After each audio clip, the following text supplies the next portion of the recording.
The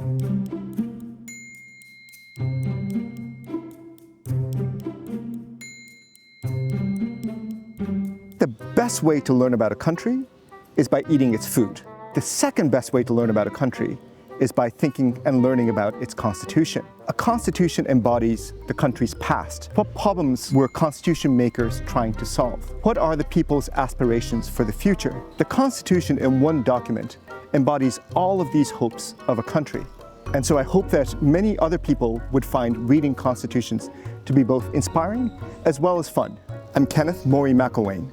I'm a professor of comparative politics at the Institute of Social Science at the University of Tokyo. My field of expertise is constitutional design. I'm interested in why constitutions vary around the world in the kind of rights that they specify, in how they define the powers of the state, and how the state itself operates.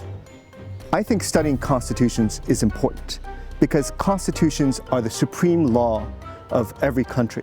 What contributes to making a constitution work, to having people appreciate its contents, to preserving democracy, I think is one of the fundamental questions in political science today. On a personal level, I find studying constitutions fascinating because I love reading instruction manuals. Even as a child, I would read the instruction manuals to a video game before I'd start playing it. And today I read the instruction manuals of the washing machine that we buy or the dishwasher. And I think a constitution is like the instruction manual of a country. It defines the powers of the state, who gets to serve in the state, and what the obligations of the government are to its people. And by reading the instruction manual of a country, we can learn so much about its citizens as well as the country's history.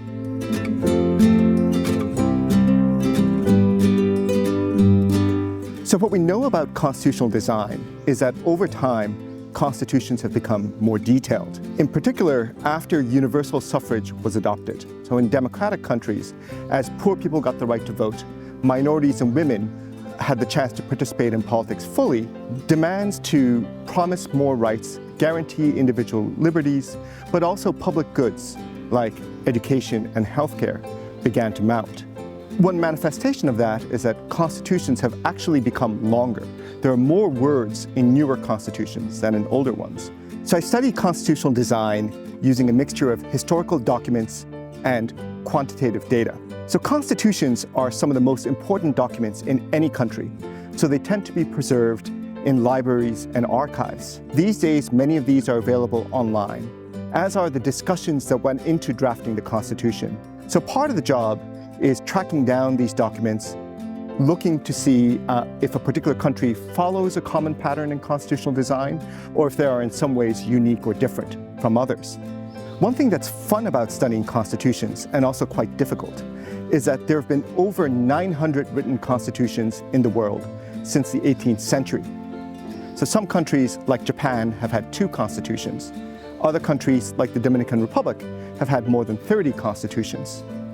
One resource I use almost daily is data from the Comparative Constitutions Project. This data set includes information on the content of each of these more than 900 constitutions. And by looking at this data, we can do quantitative tests to examine, for example, what kind of constitutions get amended a lot, what kind of constitutions survive for long periods of time.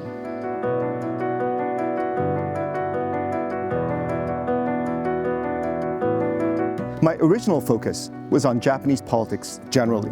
I was particularly interested in the long-time dominance of the Liberal Democratic Party, which has been in power in Japan for most of the post-war period. But one thing that's also parallel to the LDP's dominance is the Constitution of Japan itself. The Constitution of Japan is the oldest unamended constitution in the world, but calls to revise it have been mounting over the last 10 years.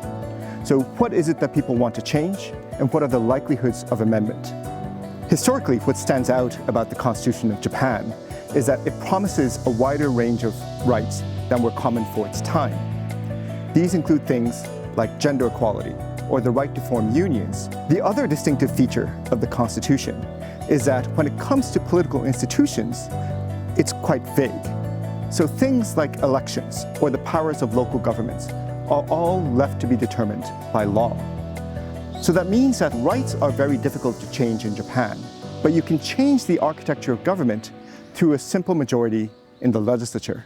And so in that sense, it maintains very flexible features as well.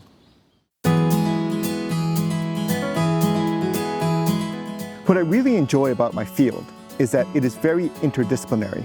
In addition to the obvious fields like legal studies and political science, we also care about how much citizens think about their constitutions, whether they venerate their constitution, and how those attitudes have changed over time. So this incorporates fields in the humanities, as well as sociology, history, and so on. So I think democracy is important. I think people should have the right to live the lives that they want to, and also be ruled under a government that they have a role in maintaining.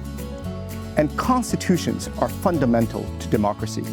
They define the state, they define what the state must do and cannot do. And so without a good constitution, it is impossible to maintain a viable democracy. What kind of country do you want to live in? What kind of government should be in charge of it? What should the obligations of the state be to the people who live in the country? These rules are written into and decided in constitutions. I think they're fundamental to thinking about politics, and that's why I study it.